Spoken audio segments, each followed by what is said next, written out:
Hello everyone, welcome back to our weekly video series, Saints Marching, during which we learn about a saint of the week each week. I'm selecting on purpose some of our lesser known saints in the hope that our knowledge of the saints will continue to grow. Our Saints Marching saint of the week this week is Saint Polycarp. His memorial is February 23rd. He was born, not known which year exactly, but in the late 1st century, and his death was in the middle part of the 2nd century, probably about the year 156 AD. Now, St. Polycarp, he was born, as I say, in the late 1st century. Therefore, he was among the very first of what we might regard as the second generation Christians. He himself was a disciple of St. John the Apostle himself. But being part of the second generation of church leaders had challenges about which the first generation really could not teach. For example, how to carry on with the church's mission, the Lord's divine mandate, in the absence of his personal eyewitnesses. Or, for example, also how to carry on with the correct teachings of Jesus. Or lastly, how to answer new questions that never came up before. The second generation of church leaders had to be able to answer these questions and deal with these concerns. With the apostles now gone, heresies erupted as if they were true Christian teaching, and persecution was strong, and controversies arose over how to celebrate the sacred liturgy, for which Jesus does not seem to have laid down explicit detailed rules and rubrics. Polycarp was the Bishop of Smyrna in present-day Turkey, who certainly was one among many trying to address these second-generation concerns. He was a close friend of his more famous contemporary, St. Ignatius of Antioch, one of whose important letters was addressed directly to Polycarp. Polycarp faced the persecution the way Jesus himself did, not chasing after fame and glorious martyrdom as some of his contemporaries did, but in fact actively avoiding it until it was clear to him that such was God's will for him, again as Jesus himself did. One day during a bloody martyrdom, when Christians were attacked by wild animals in the arena, the crowd became so mad with their kind of bloodthirst and their kind of fury that they demanded more blood, and they would cry out, "Down with the atheists, let Polycarp be found." They considered Christians to be atheists because Christians, of course, would not believe in the Greek or the Roman pantheon of gods.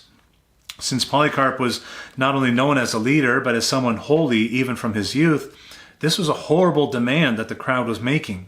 But Polycarp was calm and at peace even in the midst of this. But others persuaded him to leave the city and hide at a nearby farm. He spent his time there in prayer for various people whom he knew and for the church overall.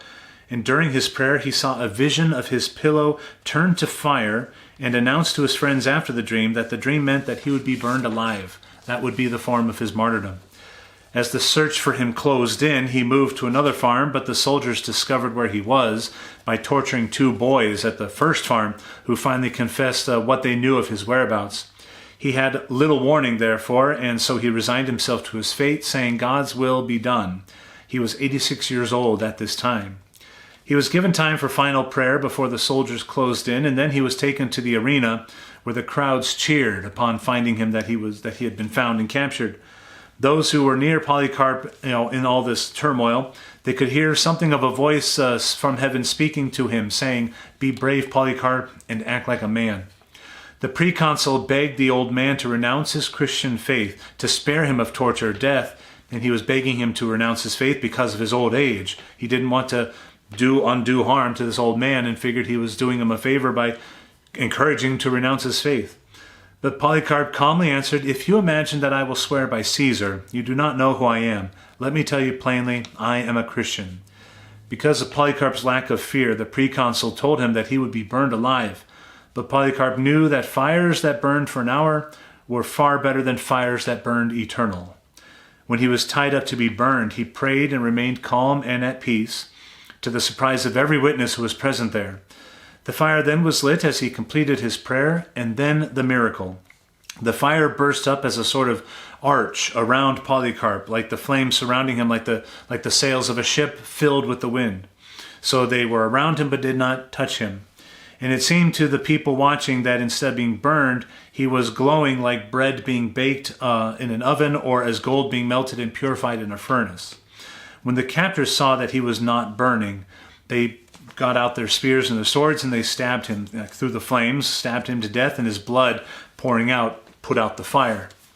After this, the body then was burned, and when it was all over during the night, when the crowds had went away and everyone was appeased of their bloodlust, his faithful Christians' flock, they came back and they found his bones and they stole them away as relics later to be enshrined for holy veneration in order to celebrate the memory of his martyrdom and also to prepare others for their own persecution as it would come later on for sure.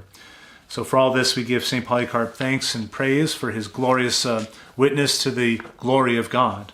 St. Polycarp, pray for us. Thank you again for joining me for Saints Marching, and please join us again next week as we continue our video series. God bless you all.